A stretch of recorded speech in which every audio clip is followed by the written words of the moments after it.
गुरुदेव के प्रति श्रद्धा होनी चाहिए। भगवान का संदेश है। श्री शंकराचार्य जी ने कहा, शरीरम स्वरूपम सुतम वा कलत्रम धनम मेरु तुल्यम यशश्चारु चित्रम पर गुरोर पद्म रंगेर मनश्चे न लग्नम ततः किम ततः किम ततः किम ततः किम।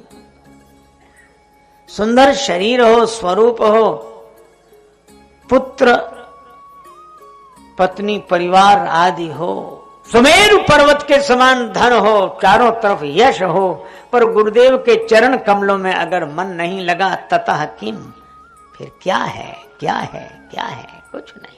हमारे श्री तुलसीदास जी कहते हैं, झूमत द्वार अनेक मतंग जंजीर जुरे मद अम्बु चुचाते भीतर चंद्रमुखी अवलोकति बाहर भूप खरे न समाते तीखे तुरंग मनोगति चंचल चंचल पौन के गौन होते बढ़ी जाते और ऐसे भये तो कहा तुलसी जो पे जाने की नाथ के रंग न लाते। भगवान के चरणों में प्रेम नहीं तो इन सब विशेषताओं का क्या मतलब। एक दूसरे पद में कहा, सोम से शील, चंद्रमा की तरह कोई शीलवान हो, शीतल हो, सूर्य के समान कोई तेजस्वी हो, गणेश जी की तरह कोई पूज्य हो, इंद्र की तरह कोई वैभववान हो, सुखदेव की तरह कोई महात्मा हो, और चिरजीवन लोमसते अधिकाने, लोमस जी जैसी बड़ी उम्र हो। मालूम लोमस जी की कितनी उम्र है? एक तुम भी हाथ में, चटाई बगल में।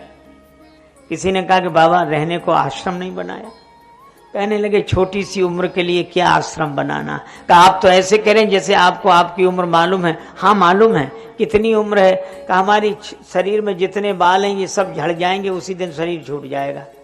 अच्छा तो ये बाल झड़ते किस हिसाब से हैं? तो कहने लगे एक बार जब सृष्टि का प्रलय होता है तो हमारे शरीर का एक बाल झड़ता है। बोलो इतनी लंबी उम्र भी हो। चिरजीवन लोमसते अधिकाने, सुख से मुनि सारद से वक्ता। सुखदेव जैसे महात्मा, सरस्वती जैसे वक्ता, और ऐसे भय तो कहा तुलसी। अगर भगवान श्री सीताराम जी से प्रेम नहीं हुआ, भगवान से प्रेम नहीं हुआ, ततः किम। सब कुछ हो, मिलेंगे लोग पूछेंगे तेरा व्यवहार कितना है, मिलेंगे लोग पूछेंगे तेरा व्यापार कितना है, पर ये कोई नहीं पूछता कि तेरा प्रभु से प्यार कितना है। ऐसे उभये तो कहा तुलसी जो पे जाने की जीवन राम न जाने। श्रद्धा पूर्वक गुरुदेव के प्रति श्रद्धा पूर्वक विधिवत ज्ञान लिया जाए। श्री हनुमान जी उसी दृष्टि से गए, गुरुदेव को प्रणाम किया। सूर्य भगवान ने देखा, सोचने लगे इस बालक को कहीं देखा है, पहले भी देखा, याद नहीं आ रहा। अरे याद आ गया, ये वही बालक है जो बचपन में एक बार आया था। कैसे आए?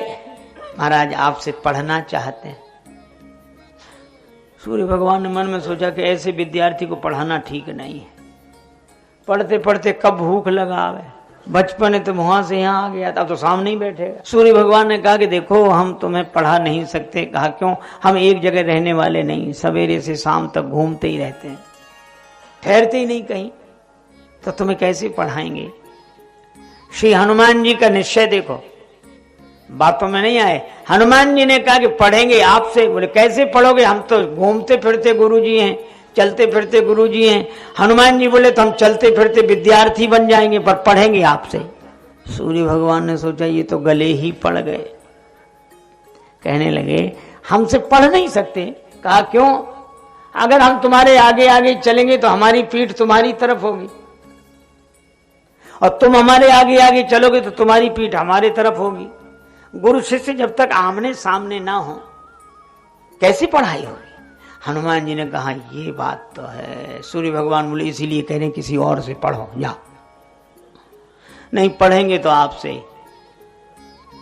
तो कैसे पढ़ोगे? हनुमान जी ने कहा इसका भी समाधान है। गुरु जी बोले क्या समाधान है? हनुमान जी बोले हम आपके आगे ही उल्टे चलेंगे, की पीठ किसी की तरफ नहीं। सूर्य भगवान ने कहा कि धन्य हो, क्या विद्यार्थी मिला है। गुरु जी के आगे ही उल्टे चलोगे, और गुरु जी के आगे ही उल्टा चलना हो तो फिर पढ़ने की जरूरत क्या है? गुरु जी के आगे ही उल्टे चलोगे, फिर पढ़ने की जरूरत क्या है?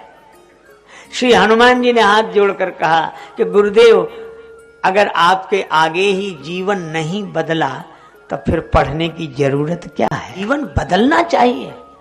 हमारे यहाँ जब महात्मा बनाते हैं हमारे गुरुदेव, साधुजन किसी को संत बनाते तो मोड़ते हैं।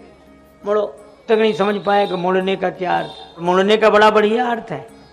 दीक्षा ली, मुड़ गए। इसका अर्थ हमें याद बनी रहे कि हम मुड़ गए, प्रपंच से परमात्मा की ओर मुड़ गए, जगत से जगदीश की ओर मुड़ गए, असत से सत की ओर मुड़ गए, मृत्यु से अमृत की ओर मुड़ गए। अब हम मुड़ गए, है ना? थोड़े ही बाल दिखते तो फिर क्योंकि मुड़ गए। अच्छा, कितना बढ़िया संकेत है। अगर मुड़े नहीं तो मुड़े काहे को? हमारे एक परिचित सज्जन है, महाराज सप्ताह में 2 बार मुड़ते हैं कम से कम, पर हम उन्हें अच्छी तरह जानते हैं आज तक नहीं मुड़े। वो मुड़ने के बाद भी नहीं मुड़े। तो एक दिन हमने कहा कि आप मुड़ते तो हो पर मुड़ते नहीं हो। तो वो हमसे ही कहने लगे कि हम इसलिए थोड़े ही मुड़ते हैं कि हम मुड़ गए। हमने कहा फिर? बोले मूड मुड़ाए 3 गुण सिर की मिट जाए खाज, और खाने को बढ़िया मिले लोग कहे महाराज। तो ऐसे मुड़े। तो धर्म से जुड़ने के बाद तो मुड़ जाना चाहिए। हमारे एक कहावत है, तीर्थ गए मुड़ाए सिद्ध। तीर्थ में जाओ तो मुड़ जाओ। अब इसका अर्थ कितना बढ़िया है कि किसी तीर्थ में जाओ तो मुड़ जाओ, मुड़ कर आओ, जीवन बदल कर लौटो। एक सज्जन गए हरिद्वार, एक महात्मा से बोले हम बड़े परेशान हैं। महात्मा बोले क्यों? बोले कुछ गलत आदतें जीवन में आ गई हैं, जाती नहीं। कितनी है? 10 आदतें कम से कम। महात्मा बोले कोई बात नहीं, अब हमसे मिल गए तो छोड़ दो, मुड़ जाओ। कहने लगे छोड़ना बहुत मुश्किल है। महात्मा बोले तो 10 आदतों में से 5 छोड़ दो, 5 बाद में छोड़ देना। बोले ये भी बहुत मुश्किल है। महात्मा बोले तो 3 छोड़, नहीं 2 छोड़, बहुत मुश्किल। तो 1 छोड़नी पड़ेगी। नहीं, हम तुम्हें नहीं छोड़ेंगे। क्यों? तुमने हमसे 1 तो छोड़। सो बोला छोड़ दिया, छोड़ दिया, छोड़ दिया। महात्मा बोले गलत आदतों में से कौन सी आदत छोड़ी? कहने लगा आदतों में से तो कुछ नहीं छोड़ा, पर अब आए सो आए, हरिद्वार आना ही छोड़ दिया, जहां आकर छोड़ने का झंझट। बालों से तो मुड़े नहीं, इन बालों ने क्या बिगाड़ा था? तो हनुमान जी ने कहा कि गुरु जी के आगे ही हम उलट कर न चले। तो फिर धर्म से जुड़ने का अर्थ क्या हुआ? ज्ञान का अर्थ क्या हुआ? और हनुमान जी इसी तरह पढ़े। श्री हनुमान बाहुक में उल्लेख है, पाछले पगनि गम मगन गगन मग क्रम को न भ्रम कपि बालक बिहार सो। ऐसी बाल लीला उल्टे चलकर पढ़ते रहे। आहा, श्री हनुमान जी ने ज्ञान प्राप्त किया। मुझे बड़े जोर की भूख लग रही। अंजनी माता के गर्भ से जब जन्म हुआ तब भी बड़े जोर की भूख लगी थी, और आज जानकी माता की कृपा से जन्म हुआ तो भी भूख लग रही। देखो हनुमान जी बड़े, उन्होंने देखा कि जानकी माता बड़ी दुखी हैं। कितना बढ़िया संदेश। माता को दुखी देखा तो कपिकर हृदय विचार। रामचरितमानस में 7 कांड है, उनमें 3 कांडों की बात मैं बता रहा हूं। एक है किष्किंधा कांड, और उसके बाद सुंदर कांड, फिर है लंका कांड। किष्किंधा कांड और लंका कांड के बीच में है सुंदर कांड। इसका अर्थ है अगर सुंदर कांड तक पहुंचना है तो किष्किंधा कांड वालों को आगे बढ़ना चाहिए और लंका कांड वालों को पीछे लौटना चाहिए। किष्किंधा कांड की विडंबना क्या है? यहां विचार किया जाता है, काम नहीं किया जाता। कहता हूं विचार करना बड़ा अच्छा है, पर विचार ही करते रहना अच्छा नहीं है। सुग्रीव जी ने कहा कि श्री जानकी जी मिल जाएंगी। राम जी बड़े प्रसन्न हुए। भैया समाचार सुना क्या? सुग्रीव जी बोले हमने देखा। लक्ष्मण जी को समाचार अच्छा नहीं लगा। राम जी बोले इसने श्री जानकी जी को देखा है। लक्ष्मण जी बोले देखा है, पर इनसे ये पूछो ये कर क्या रहे थे? सहयोग किया? देखा। भगवान बोले हमने पूछा था। सुग्रीव जी कह रहे थे बैठ रहे हूं मैं करत विचारा, मैं विचार कर रहा था। लक्ष्मण जी बोले महाराज ये आगे भी विचार ही करेंगे, काम नहीं करेंगे। भगवान ने कहा ऐसी बात नहीं है, विचार पूर्वक काम करेंगे। श्री सीता जी ने अपने वस्त्र आभूषण गिरा दिए, कितनी कृपा है उनकी। श्री लक्ष्मण जी बोले हमें तो इसका दूसरा अर्थ लगता है। श्री जानकी माता ने आशा भरी दृष्टि से इनकी ओर देखा होगा, और जब ये अपनी जगह बैठे बैठे विचार ही करते रहे होंगे तो जानकी जी ने अपने वस्त्र गिरा दिए, आभूषण गिरा दिए कि लो धारण कर लो, फिर काहे को पुरुष बने, तो महिला ही रहते तो ठीक, महिलाओं के कपड़े पहनो, बैठे रहो, करो विचार। तो किष्किंधा कांड वाले केवल विचार करते हैं, काम नहीं करते।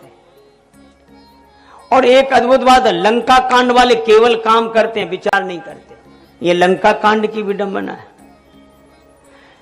एक दिन रावण ने कहा कि बहादुरों बानरों की सेना आ गई है, क्या विचार है? राक्षस बोले क्या करिए विचारा, विचार की जरूरत क्या है? नरकपि भालू आहारा हमारा, बंदर मनुष्य भालुओं को हम खा जाएंगे। अरे खा तो जाओगे, लेकिन इसमें भी तो विचार करो।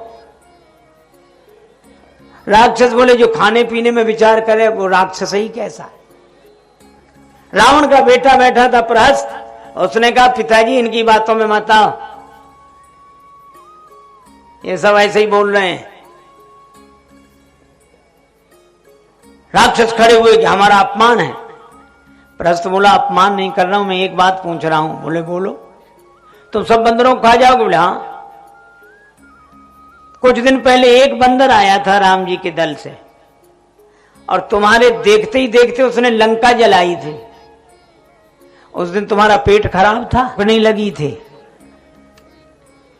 क्षुधा न रही तुम्हें तब काऊ, जालत नगर कस न धरी खाऊ। एक बंदर को खा नहीं सके हो, इतने हजार बंदरों को खाने की बात करते हो। रावण बड़ा प्रश्न से निकल जाओ, हमारे यहां काम किया जाता है, विचार नहीं किया जाता है। ये लंका कांड है। हमें लगता है भगवान ने राक्षस को चक्र मारा था तो एक था, दो हो गए, राहु और केतु। हमारे समाज की भी वही दशा है, हम भी भगवान के चक्र से दो धड़ों में बट गए। कुछ लोग काम करते हैं, कुछ लोग विचार करते हैं।